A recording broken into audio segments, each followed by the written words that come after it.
West Indies जस्तो टिमलाई test टिमलाई नेपालले 83 रनमा प्याक गरेको छ।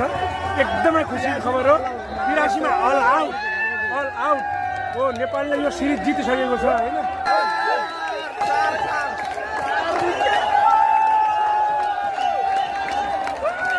आदिलले विकेट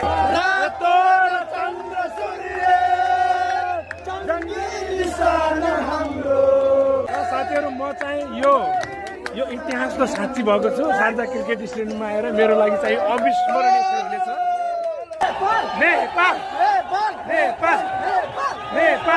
कस्तो लाग्यो? एकदमै रमाइलो लाग्यो। अस्ति नै आएको छ। हाम्रो विष्ट सरसँग नि धेरै लामो समयपछि करिब 6-7 वर्षै भयो होला हैन? तपाईँ बाहिर जानुभएको कति वर्ष भयो? करिब 7-8 वर्षपछिको भेटघाट भयो। नेपालको ऐतिहासिक जित पनि भयो।